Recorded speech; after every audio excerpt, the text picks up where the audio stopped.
I caught her in our bed, laughing, moaning, tangled up with a guy who smelled like rotten trash. No, seriously. He was a city garbage collector. I saw it all with my own eyes. Her betrayal wasn't quiet. It was loud, filthy, and proud. But that's not even the worst part. You need to hear how she smiled at me after. I got off work early that day. It was supposed to be a surprise. I stopped at the gas station, grabbed her favorite chocolate-covered almonds, and even picked up a cheap bouquet from the guy on the corner. I was trying. God knows I was trying to fix us. Things had felt off for months, like her body was still here, but her mind had already packed a suitcase and left. I parked across the street from our apartment. I remember noticing a garbage truck parked weirdly, like it had just been abandoned. Didn't think much of it at the time. Just weird. The second I opened the door, I knew something was wrong. Her keys were on the counter. The TV was off. Our bedroom door was shut, which was already strange. She never closed it during the day. Then I heard it. A laugh. Her laugh. But not the one she gave me when we were watching movies or talking late at night. This one was different. Wilder. Meaner. It echoed, followed by the sound of the bed frame creaking. I stood frozen in the hallway. For a second, I think I left my body. I walked forward. I opened the door. And I saw it. She was straddling him, some big, sweaty guy with a neon vest tossed on the floor. His pants were halfway down. Her hands were all over him. His nails were black with dirt. There were work boots by the bed, mud-caked, smelly, torn. Our bed. The one we picked out together after saving for 6 months. She was desecrating it with a man who smelled like a landfill. She saw me. Froze.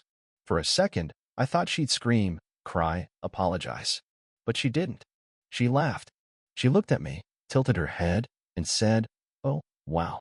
Guess break time's over, huh?" He didn't even move. Just sat there like a giant stain on my life. I stood there, speechless. My body wanted to run, but my legs were stone. My arms were twitching, but I couldn't lift them. Everything in me collapsed at once. Then she said it. "You really are that trusting, huh?" Poor thing. That's what broke me. I dropped the almonds, turned around, and walked out. I got in my car and just sat there for an hour. No music. No engine. Just silence, while the image replayed in my mind like a punishment. Her hands on him. Her laugh. Her words. And the worst part? I still loved her. I hated myself for it, but it was true. I wanted to scream, but all I could do was whisper. Why? Why him? Why like that? But there were no answers. Just the smell of roses in my back seat, slowly dying. I didn't sleep that night. I tried. I laid down on the couch in my friend Caleb's apartment, staring at the ceiling, hoping that sleep would be some kind of escape. But every time I closed my eyes, I saw it. Her smile. His hands.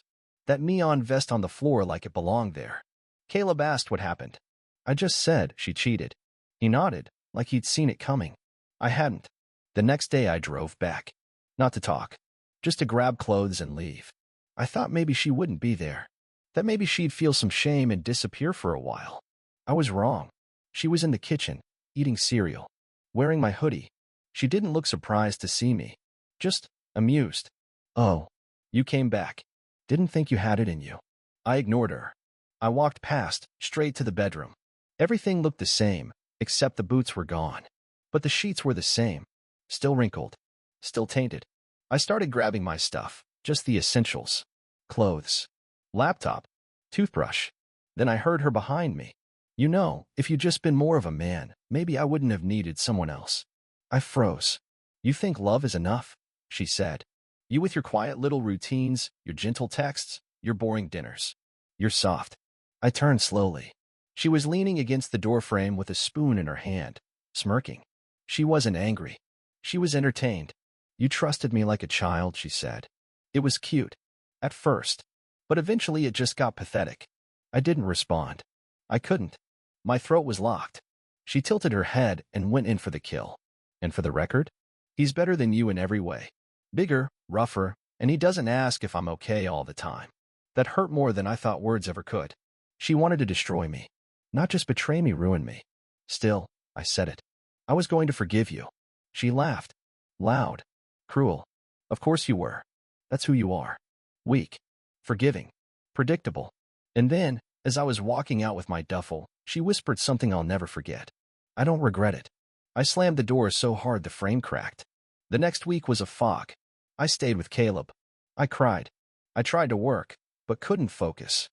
Everything reminded me of her.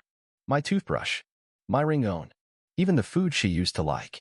I wanted to stop loving her, but my heart was too slow to catch up. I thought she'd reach out, maybe apologize, maybe fake some guilt. She didn't. Instead, she posted a picture online, her and him, at a junkyard of all places, standing next to his garbage truck. She captioned it, "Real men get their hands dirty." The message was for me. She wanted the world to laugh with her. I wasn't just dumped. I was humiliated. That's when something in me shifted. Not anger, not revenge. Clarity. If she thought I was weak, if she thought I would just disappear, she was wrong. There's a kind of pain that gets quiet after a while.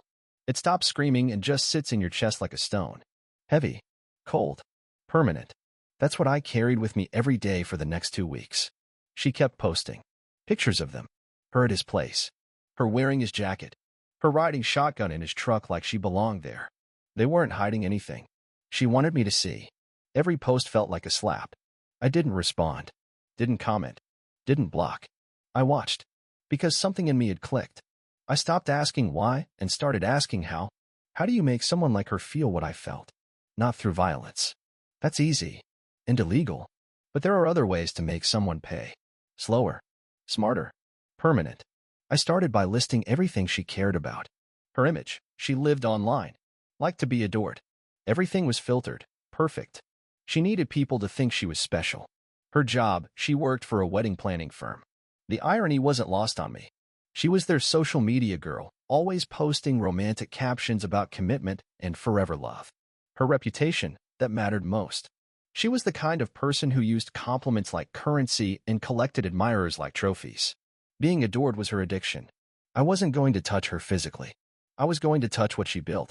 First, I needed leverage. I dug through old files, emails, screenshots. I still had access to our shared cloud. She'd forgotten that. I found photos she'd taken with other men even before the garbage guy. Bathroom selfies. Thirst traps. One with her kissing someone I didn't even recognize. Then I remembered. She used to log into her Instagram from my tablet. I checked. It was still connected. I had access to all her DMs. What I found made my stomach twist, but it also gave me ammunition. She'd flirted with a wedding client, a groom, weeks before the guy's wedding.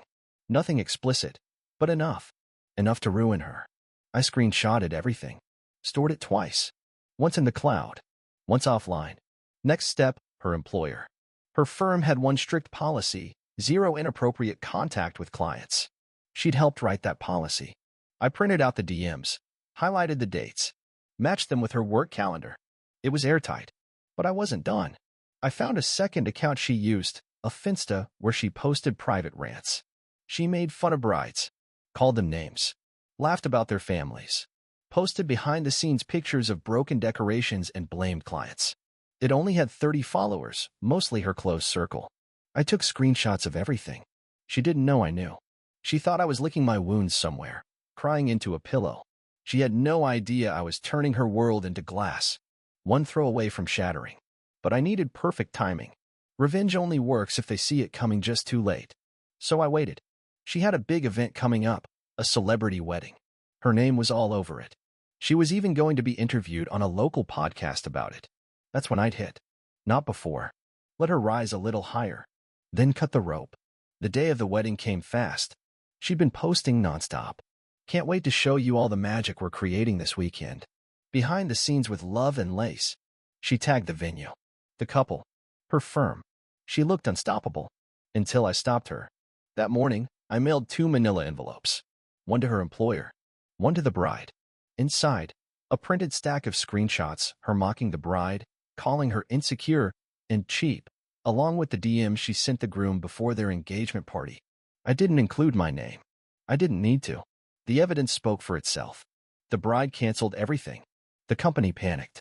And she didn't even know yet. She was already at the venue, setting up flowers and taking selfies.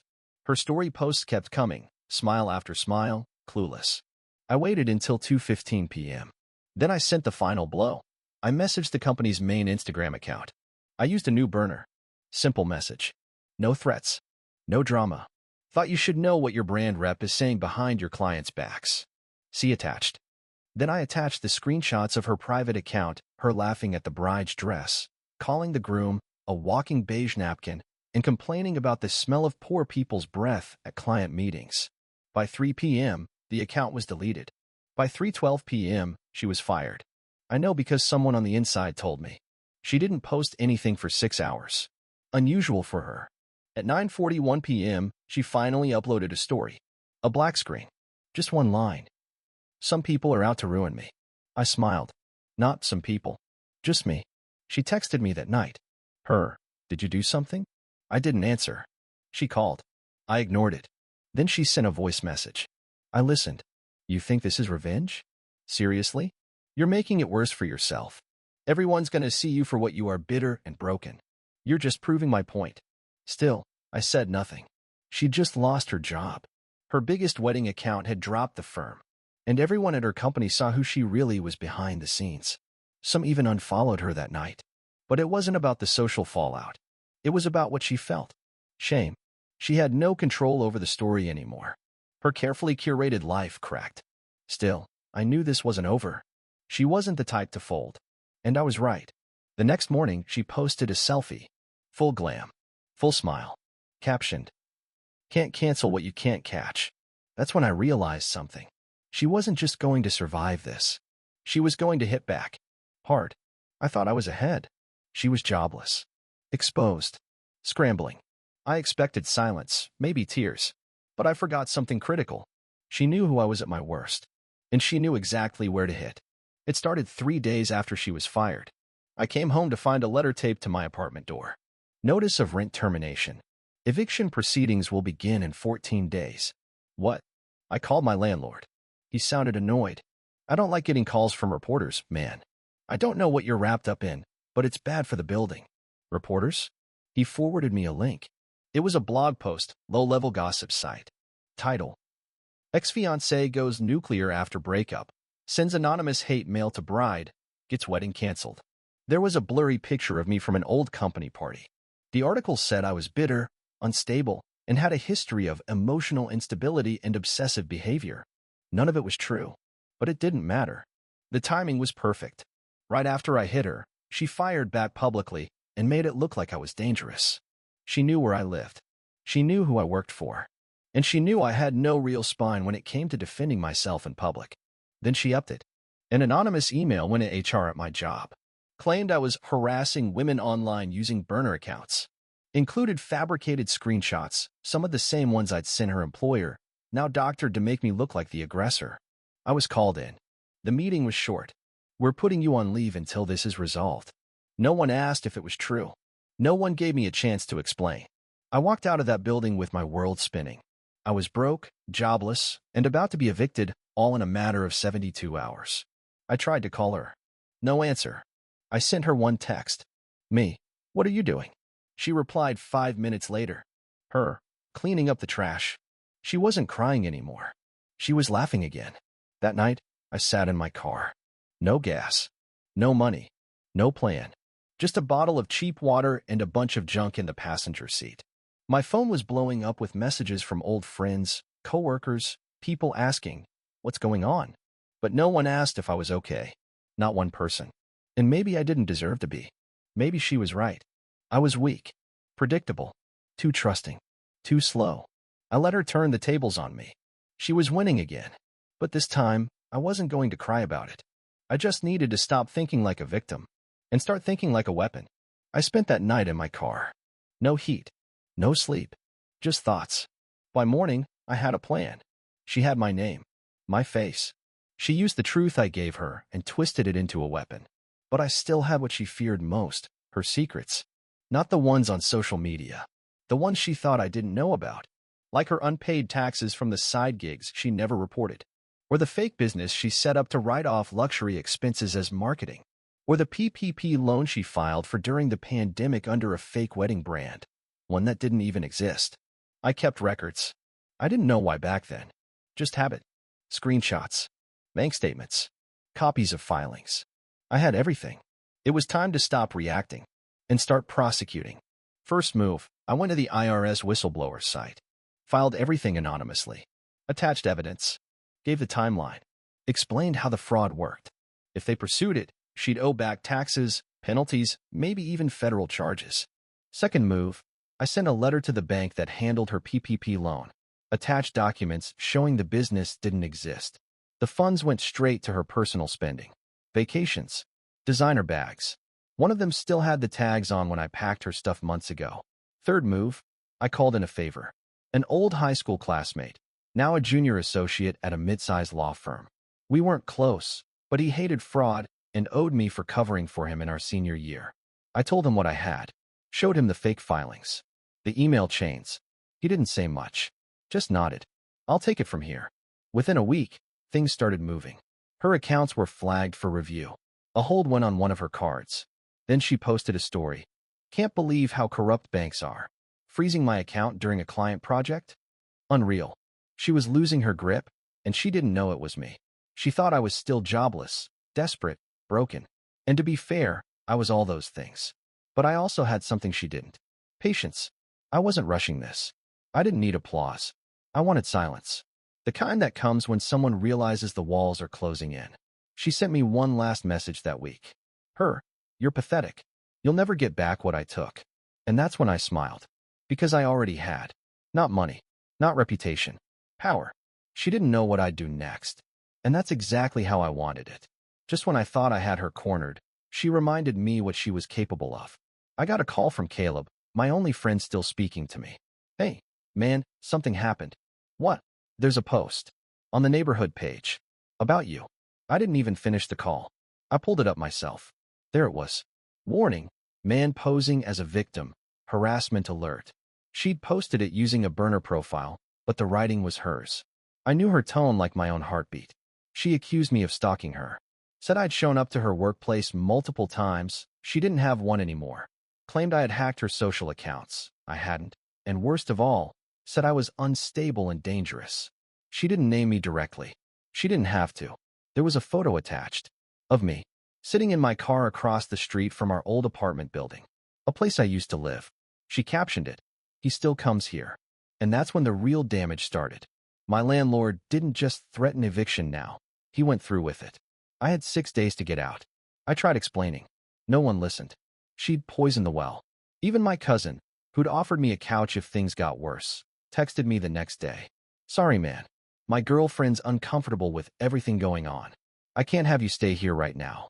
I read it 4 times before it sank in. I was on my own. Then came the real hit. I got an email from the law firm where my friend worked, the one helping me with her fraud investigation.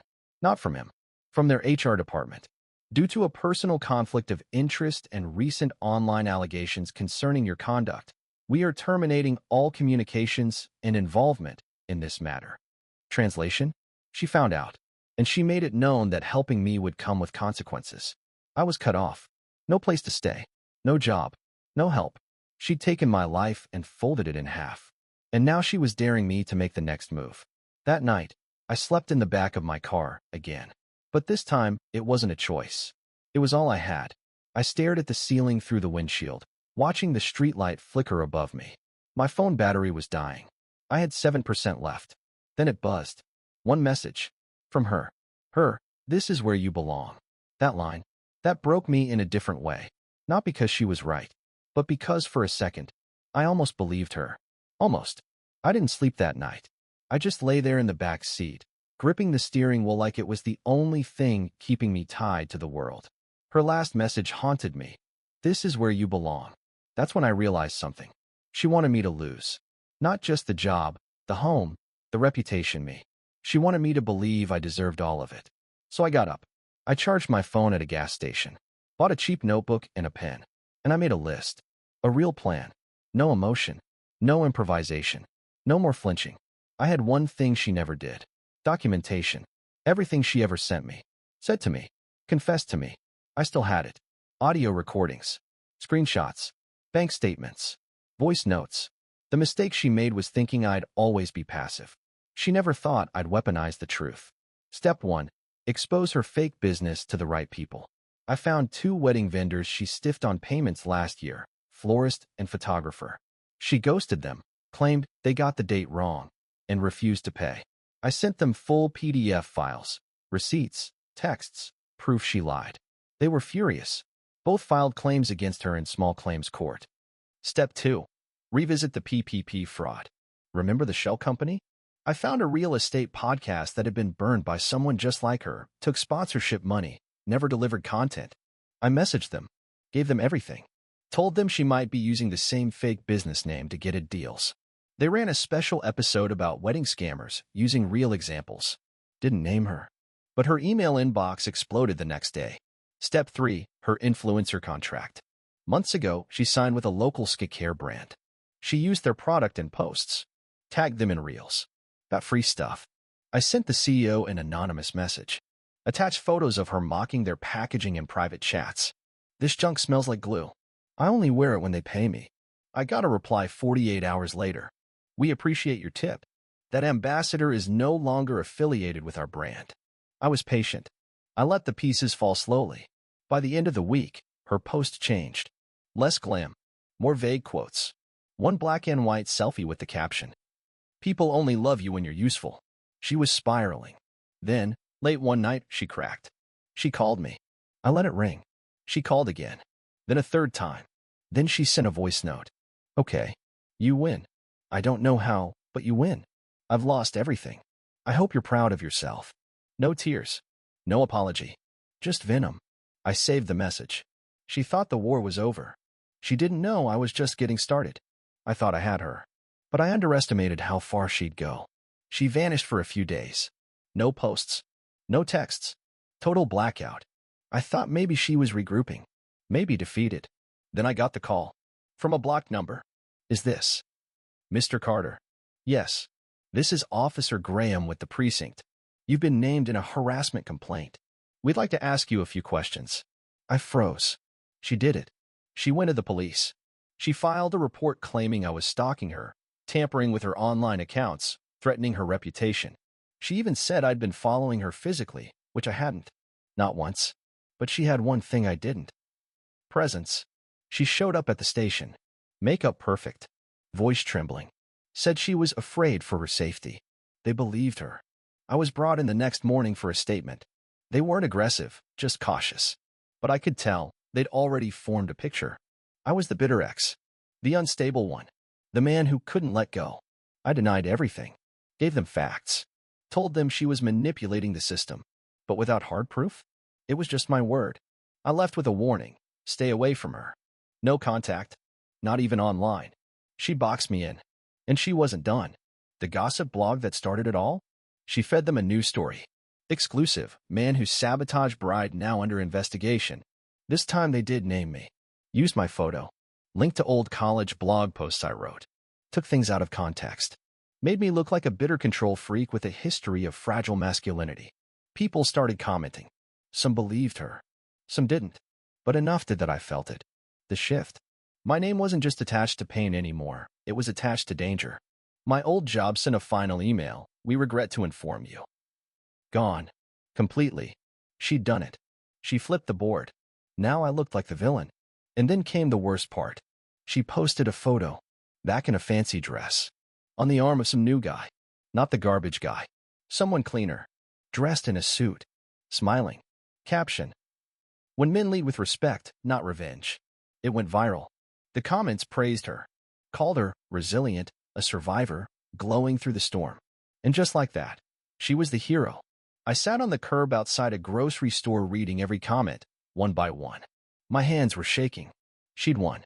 Not just the war. The narrative. But then, 2 nights later, it happened. I was sorting through an old backup hard drive, looking for nothing.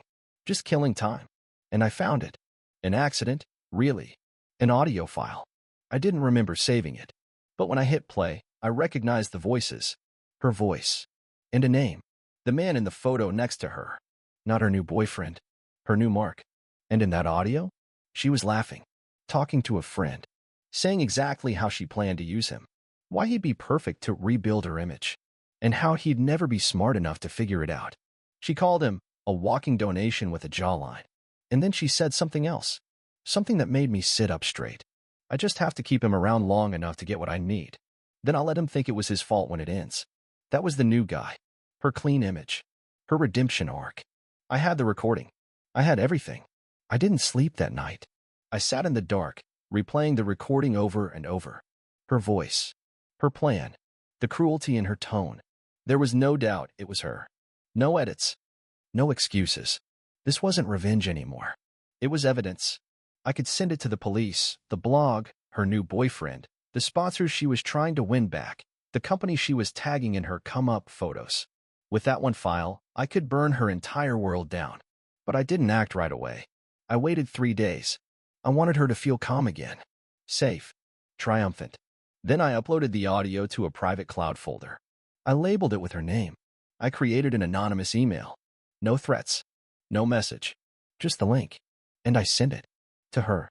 That was at 11:04 a.m. By 11:47, she called me. I didn't answer. She called again. Then a message. Her. Please. Can we talk? Please. I stayed silent. At 12:18, she showed up where she knew I'd be, an old park I used to visit when I needed to think. I didn't even know she remembered. She walked right up to me. No makeup. Hair a mess. No camera in sight. Just her. Real. Raw. She dropped to her knees. Right there on the gravel path. Tears spilling down her face. I'm sorry, she said. I swear, I didn't know how far I'd gone until now. I stayed silent. She looked up at me, mascara smudged, her hands trembling. Please. Please don't send that to anyone. Don't ruin me. Don't take everything. I didn't move. I know I hurt you, she said. I laughed at you. I used you. I made everyone turn on you. I made you feel like you were nothing. She took a breath. I didn't do it because you deserved it. I did it because I knew you'd never fight back. Her voice cracked. But you did. That's when she broke. Fully. She collapsed forward, crying hard, her shoulders shaking. I can't come back from this, she whispered. Please don't take it all away. And maybe it should have felt good. But it didn't. Because I didn't want to be her. I didn't want to become the person who erased someone, even if they deserved it. So I pulled out my phone, opened the cloud, and deleted the file. Permanently. She looked up, stunned. You're not going to use it? No, I said. She nodded slowly, wiping her eyes, confused. Why? I stood up, brushing the dirt from my hands. Then I looked her in the eyes, finally calm. And I said, because now you have to live with the fear that I still could. She didn't say anything after that. Just sat there. Still. Small. I walked away. I had nothing left to prove. She was free. And so was I. Now you've heard everything. All of it. So let me ask you something. What would you have done in my place?